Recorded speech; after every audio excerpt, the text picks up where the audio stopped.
Good morning, folks. Welcome to the Rangers Reviews morning briefing on Friday, the 10th of August, the day before the football is back.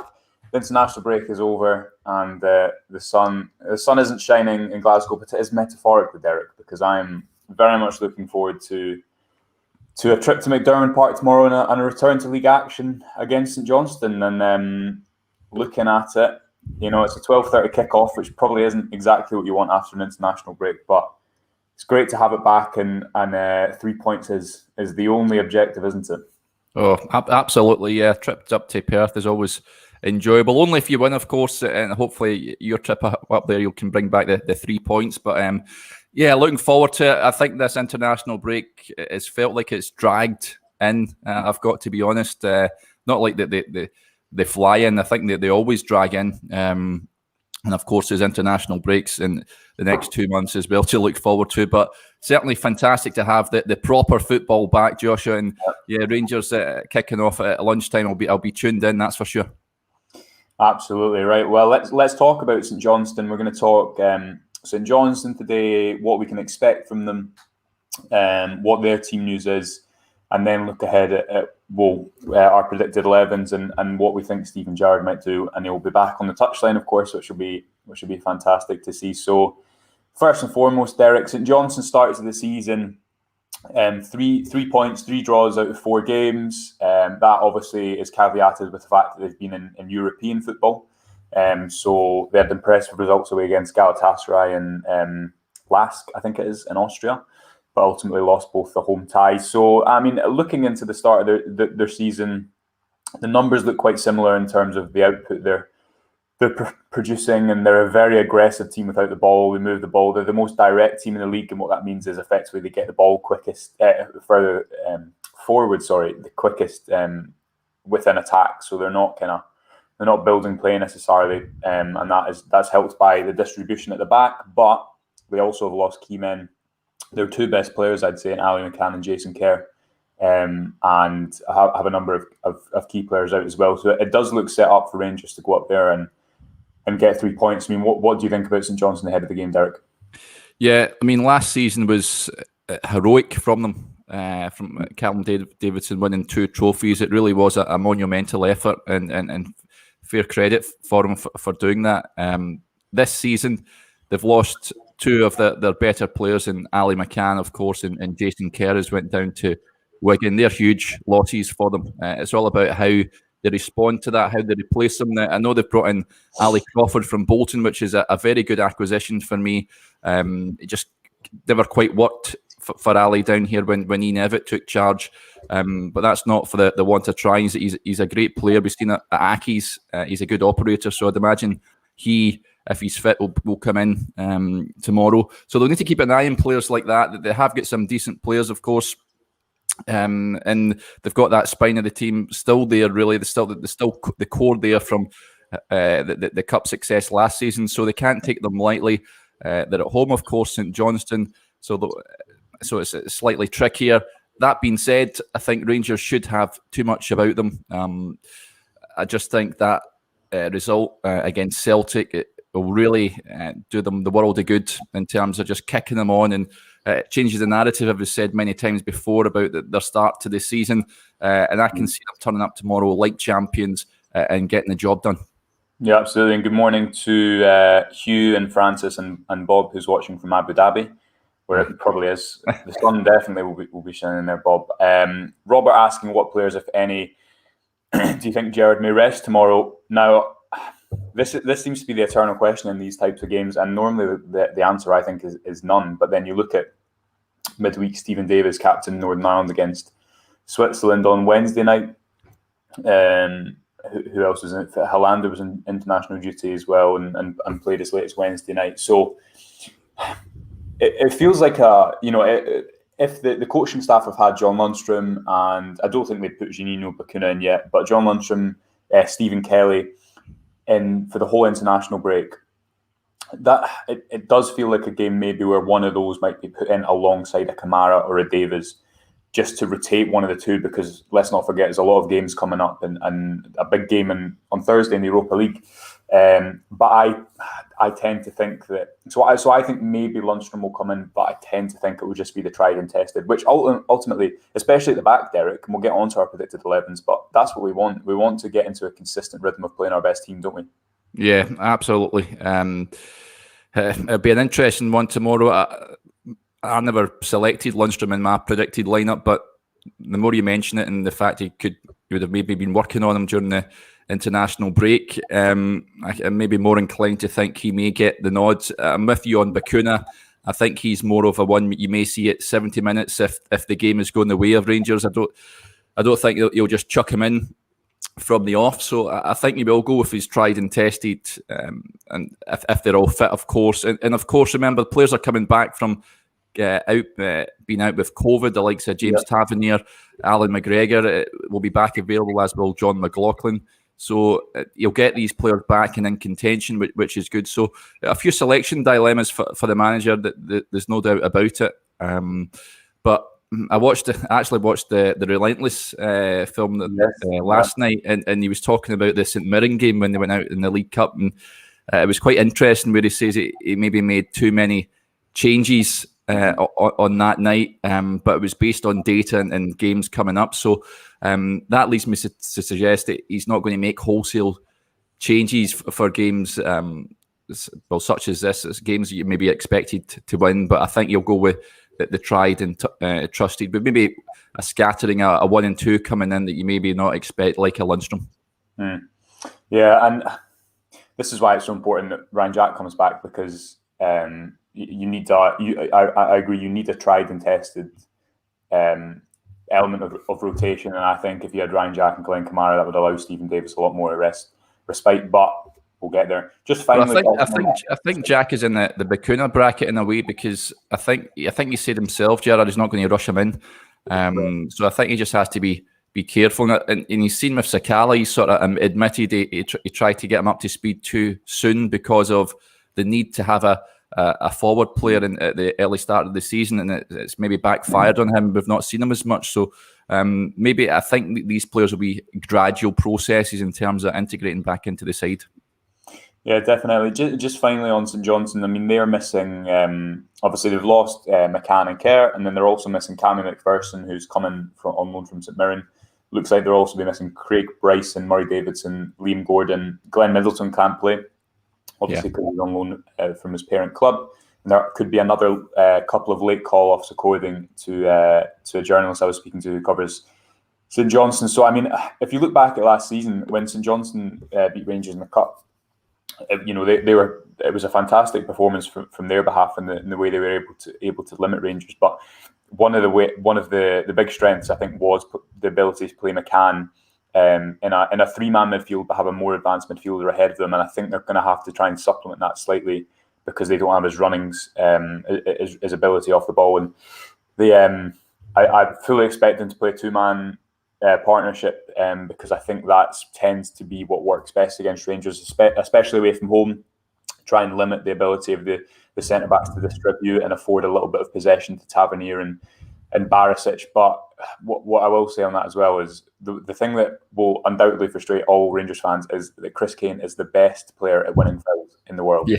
And he won the most fouls on average in the league last season. I think it was something like 3.5.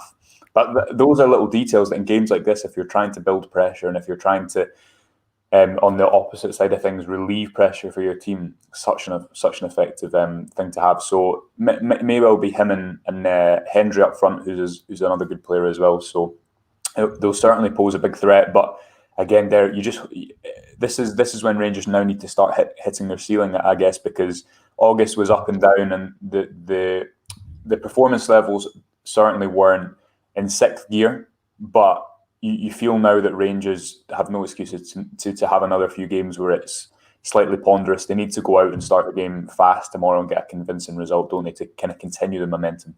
Yeah, and I think they will. Again, I'll harper back to that the Relentless film I watched last night. Gerrard spoke about when they had that schedule of games of Thursday, Sunday, Europa League, and then back to domestic action. He says it's sort of gave the players that focus, and they got into tune with how he wanted to play, and they were all sort of in the zone. So I think with Leon on the horizon next week, I think that is a good thing for Rangers. I think they'll be fully focused going into the game tomorrow. And like I say, I think they'll go out and do the business. The only real issue they'll need to be wary of, I think, like you said, Chris Kane, set pieces, the likes of Sean Rooney as well as a threat, of course. So they just need to be wary of that. But you feel confident with this Rangers backline that they can deal with those aerial threats and hopefully sharpen up at the back. We've seen a couple of lapses in concentration, i.e. Ross County. So you hope that it's more of a performance against Celtic defensively. But again, I think Rangers will have the majority of possession in this one. I think they'll dominate. It's just about taking the chances when they come along. Yeah, absolutely right. Well, let's talk teams, Derek. Who have you got in goals for tomorrow? Need I ask, or have you chucked Robbie McCrory in? See what? I've got Alan McGregor back in, but I would have no qualms if Steven Gerrard went and gave Robbie McCrory the shirt, because the last two games he was absolutely brilliant. But I fully expect Alan McGregor, now he's back and available and ready to be selected to take his place between the sticks. Yeah, I mean, one of the things that I liked about McCrory against Celtic was how he allowed Rangers to play that high line. Not that Alan McGregor doesn't, but because he was so quick off his line, and if you looked at the stats, they showed that he was kind of a few meters more aggressive in the average position he was making defensive actions. You know, you think of the couple of balls he cleared and how quick he was out for the couple of chances at the end of the game. So I agree. It's not.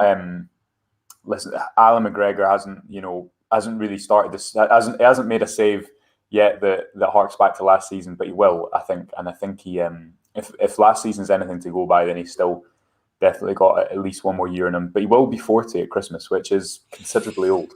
Yeah. There's going to come a point when decisions will have to be made with regards to that. As long as he stays fit, then fantastic, and he looks fit as a fiddle. But somewhere down the line, maybe the summer, something like that, where a conversation may need to be had. And it's just a shame. You just wish you had Alan McGregor 10 years ago.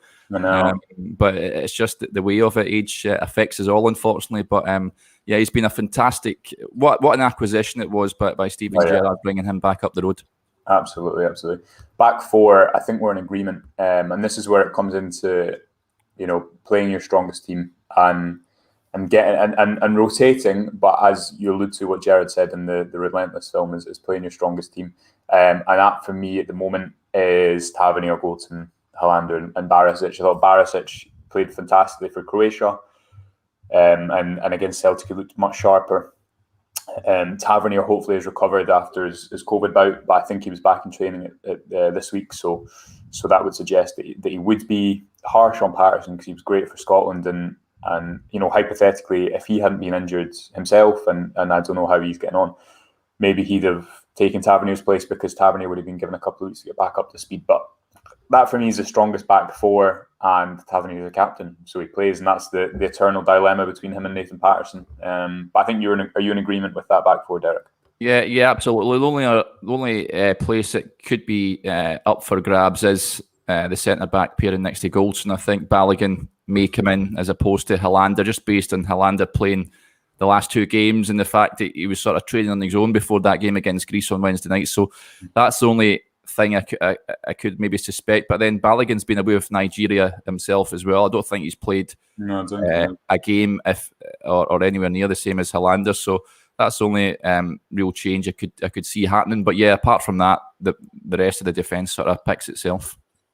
Now, midfield, I've gone for Lundstrom, Aribo, Kamara. And that's not... I'm just trying to think. Lundstrom has been at the training ground for 2 weeks. He's been brought in to play. And although he's not started the season great, his last couple of bench appearances have been shown a little bit more of a bedding in.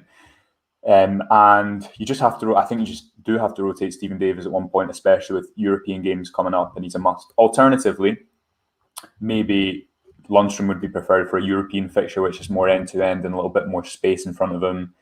Although the European fixture didn't go well for him against Alish Kurt, again, that was much more of a domestic feeling game with the opposition sitting back. So I could see that happening with Aribo kind of forming a midfield three and then being more advanced in possession when he needs to be. I can also see that might not happen because Lundstram hasn't looked that comfortable away from home when he's had to come in and dictate play and receive the ball. So have you gone? I think you've gone for the Davies and Kamara axis, the eternal Davies and Kamara axis. Yeah, I've just gone for the same midfield that played Celtic. The Davies, Kamara, and Aribo.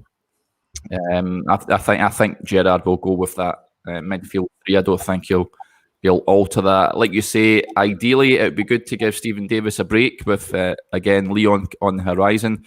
I just don't think he'd be up for that, to be honest. I think he'd want to play and yeah. I think his body would be able to handle it as well. That being said, I would have no qualms chucking young Stephen Kelly in there. I think I've said on this before, I'd love to see him get more game time. It's the only way he's going to improve as a player. I worry that he's not going to get much game time with him not going out on loan or anything like that. So, but it's one of those. I think he will go with that tried and tested midfield three. Front line for me is Ruth, Morelos, Kent, and the frustration is, and this is the case last season, and I said this in pre-season, the player I wanted to have the best season, or I thought would have the best season if he stayed fit, was Ruth. And we're now, and I know suspensions have limited how much he can play in Europe, but we're 8 games into the season, and I think he's only appeared in 3, maybe, County, Livingston and Celtic. Is that right? I don't think he would. No, he wasn't at Dundee United, was he? No, he wasn't at Dundee United. So, no. I mean, maybe, again, he was on international duty with Jamaica. And with his injury record, he certainly seems like a player who the coaching staff would maybe think, if there's one player we don't want to play after he's played the Celtic game and then been away on international duty, it maybe is Kamara. But he's so good, and I just think in these types of games, especially against a two-man defence, Morelos, I put in my Twitter yesterday, the 46 passes he made against Ross County, it was just excellent. And when he's on his game and he's got runners behind him and he's coming dropping deep, either he's bringing a defender with him, which against the back three obviously opens up lots of space, or he's coming in to create overloads and turn on the ball with 30 yards to goal and be able to create. He's so good at switching play. Again, when he's on his game, for me, then if you have Kemar Roof, if you put him in the mix as well, it should be really good. Hadji's out. I think Scott Wright, I don't know if he's in or out, but he was coming back from a knock before the international break. So what I'm saying is, if Kemar Roof is not in that starting lineup, even if it's for a legitimate reason, I will be disappointed. What say you? Yeah, I'd like to see. I've gone with that front three as well. And I mean, you mentioned that he was away with Jamaica, although he played in their game against Panama, I think. But then he was omitted. They took on Costa Rica and they got a draw Jamaica, so he wasn't playing in that one. Wasn't even involved in the squad match day squad. So that leads me to suggest he's maybe came back early, perhaps, which is good news for Rangers, of course, because we want to see him in action. And I'd imagine if he's fit and available, he will be up there alongside Alfredo Morelos and Ryan Kent. Hopefully, of course, we heard after the Old Firm game, he was nursing a little niggle as well. He was playing through the pain barrier, which not many folk were aware of until it was mentioned. So hopefully this break has done him the world of good as well, and he can kick on, because it has been a bit of a stop-start start for him, hasn't it? But then he has been nursing that injury, so he's not really felt himself. But hopefully that's him over that. Absolutely. Well, we have on the slate today a full St Johnstone preview if you want to know how they are shaping up and what you can expect from them tomorrow in terms of shape, stats, and all of that jazz. You can find that on the Rangers review site. You can also find our predicted lineups, and there's plenty of stuff coming your way over the weekend, pre-match, post-match, some features. So remember, you can subscribe for all of that to support top quality journalism for just $2.99 a month over on the Rangers review site. I will be back tomorrow at McDermott Park to speak to you after the game, hopefully after a positive day for Rangers, and we'll be back on Monday with your next morning briefing to debrief another Rangers weekend. So have a great rest of your Friday and hopefully a very good Saturday too. Thanks.